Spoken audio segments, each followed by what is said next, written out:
Hi, within this lecture, we're going to cover the subject of Wireshark.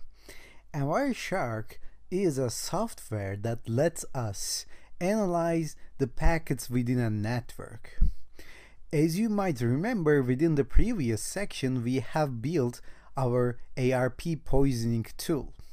And we use that tool to be man in the middle so that packets going through the internet and coming back from internet to the target machine flows through us. Now, actually, we can see the packets. We can analyze the content of the packets. But we were not able to do it in the previous lecture because we didn't write any code to make this happen. In this section, we're going to build that tool, and in order to do that, we're going to first understand how we can analyze the packets and how we can see the contents of the packets manually. And so let me create a new file, new project from here, and let me just name this like my packet listener or something. You may choose your own name. I'm going to say this window so that it will close the previous one and it will open the new one in the same window. So I'm going to come here and say new Python file and name it my packet listener or my packet scanner. You can choose the name yourself. So here we are going to use the scapy again. And actually this will be a very short code, but it is vital for us to understand what's going on in the backstage, what's going on theoretically. So let me import the scapy.all as usual, and I'm going to say scapy again, and we're not going to cover the content of the code in this lecture. Instead, we're going to see how we can manually reach the contents of the packets flowing through our computer. And remember, in the previous section, we have built this my man in the middle, and also we have worked with this Windows virtual machine. So they are both on the same NAT network, they can see each other, and we can ping each other. So right now, I will just run our ARP poison attack once more, and it will start sending packets. So once it starts, then we're going to be man in the middle.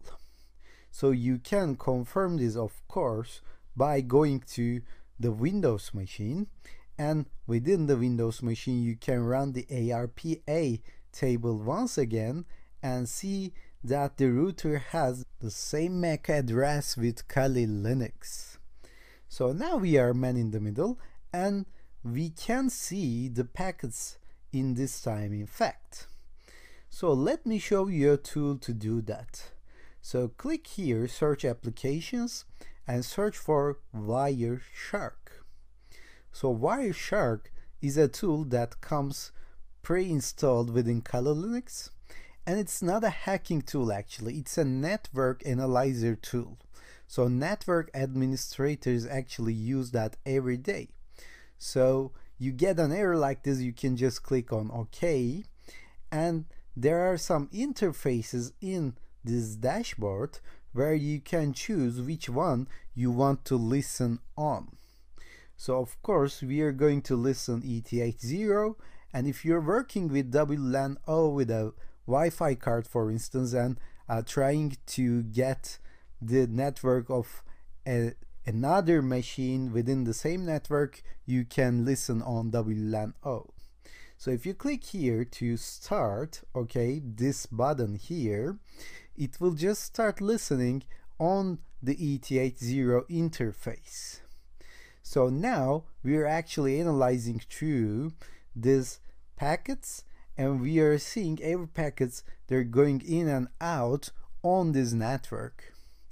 And since we are man in the middle, if the target machine sends any request to the internet or gets any response from the internet, then we will be able to see this on here. So let me go back to my Windows machine and open any Internet Explorer or Chrome, any browser here. So let me go to a website called unicornitems.com.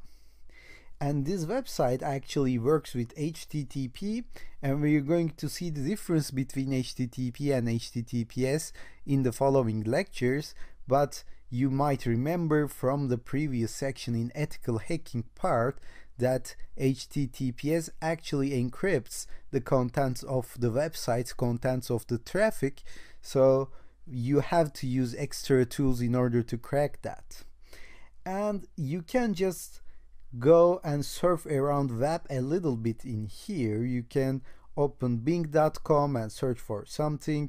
You can open any HTTP or HTTPS site. Don't worry, because we're going to do our example on this HTTP site, unicornitems.com, but I'm trying to make things a little bit complicated by just going into some multiple websites. Okay, and it really doesn't matter which ones, so just click on some websites and then you may close it or you may just leave it open.